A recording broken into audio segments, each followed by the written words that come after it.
That would be a fun game to play, like the worst film that's ever won an Oscar. Yeah. One of the craziest things that I heard was like in Purple Rain was nominated for an Oscar and it didn't win the Oscar for like best soundtrack. So it's like, who the hell won the Oscar for best soundtrack in 1984? Like, what's better than Purple Rain? But enough Purple Rain. Ashley, we are here to talk to you about one of your favorite topics, which is emotions. And you have a forthcoming book. When is the book coming out? Well, I messed something up. I tried to get away with submitting a graph in the manuscript that I published somewhere else, which is a big no-no, but sometimes you can get away with it. And I got busted, so I had to redo the graph. And all the data that I used was gone, wasn't available anymore. Oh, no. And because I thought, I'll just update the graph, right? But there was the recent data wasn't comparable. So it was a big nightmare. So it took me like 7 days of my life that I'll never get back, like 12 hours a day. Anyway, and that making a graph. What's that? We should show everyone that you should evidence with vibes and not graphs. Yeah. It was funny. I could have just used Google Ngram and like literally just done like the exact same graph just with Google Ngram because it does match up, but whatever. Anyway, so it took ages, and then that took me, that pushed the book off schedule a little bit. But it should come out this year, I assume. It's now in proof stage, so hopefully by the end of the year. The title is Significant Emotions, Rhetoric, and Social Problems in a Vulnerable Age. So catchy. I'm very good at catchy titles. That's well, Significant Emotions is good. Then you can put anything else in the subtitle. So Significant Emotions is discussing, it's a book that is discussing the politicization, I would say, of emotion. Would that be like a kind of a good meta description of what that book, what you're writing about? It's a bit difficult. It's a bit difficult because you could say it's a politicization of emotion, or you could say it's a depoliticization through the language of emotion. So by transforming problems into a wide range of problems into emotional problems, they lose some of their political edge. They become significant insofar as they hurt people emotionally. And how you define a problem invites a particular set of solutions. So if the main issue with like fees, for instance, student fees in university, is that it causes distress, mental distress, this very broad kind of term that advocates will use, then the solution is, mental health support for this mental distress. And this leads to the absurd situation that I describe in one of the last chapters, where you have people saying that one of the main causes of a so-called mental ill health epidemic, they say mental health epidemic, which makes no sense, but a mental ill health epidemic in universities is financial stresses.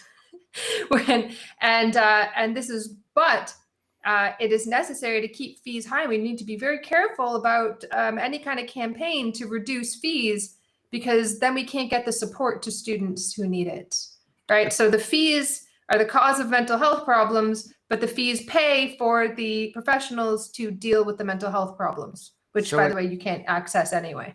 So it's the cause, but also the solution. But I mean. So that's a good example of a depoliticization. So that was a very politically fraught issue. If anybody remembers, maybe you were students, as I was, when the fees were introduced, and we rioted at that time. It was a big issue, and now someone like Sam Gyimah, conservative minister, can say that mental health is a bigger issue than fees, and nobody bats an eye. So I mean, like, mental health really has become a kind of political, and this is why I say it's a politicization. It's become a political explanation and solution to all kinds of social problems. I mean, I guess the equivalent in the United States would be, obviously, every time there's gun violence, you have one side wants to ban the guns, and the other side is like, oh, it's just a mental health epidemic. And the mental health discourse is kind of interesting because, it reduces the issue of gun violence to, to just like a few bad actors, even though, statistically there's a lot of other factors that are involved with gun violence in the United States.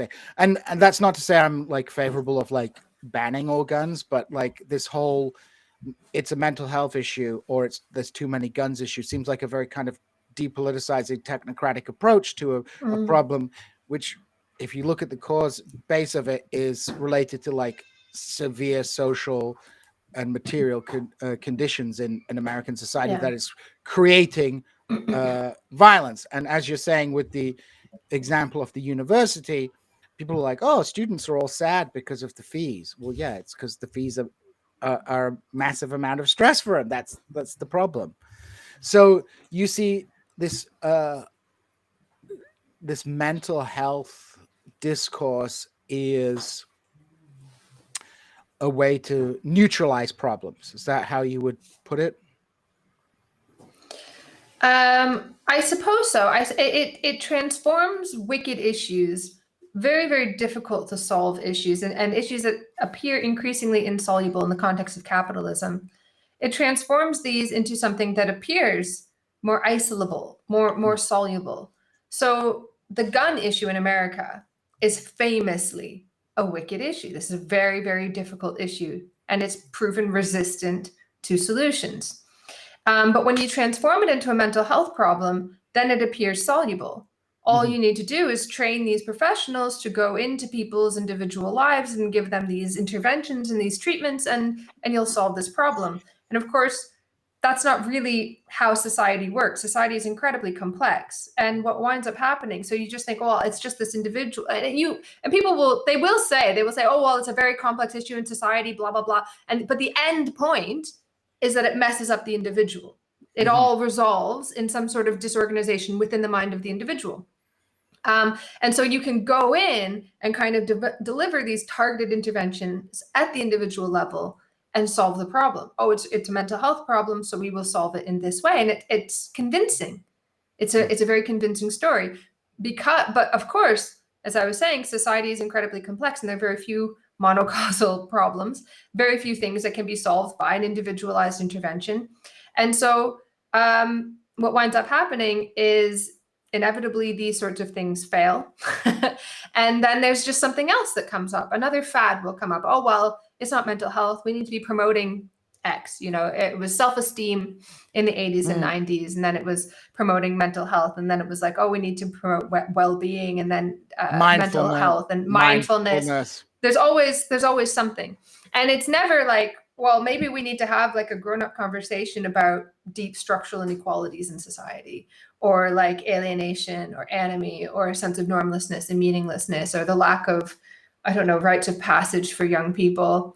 Like all of these things that are sort of that get expressed in some of these horrific events, not just these, but all sorts of problems in society, they get deferred endlessly because it becomes about individual psychologized issues. And then we never really have this conversation about, young people being betwixt and between and never really growing up into anything, for instance, or, the most obvious wicked issue, which is persistent inequality in society.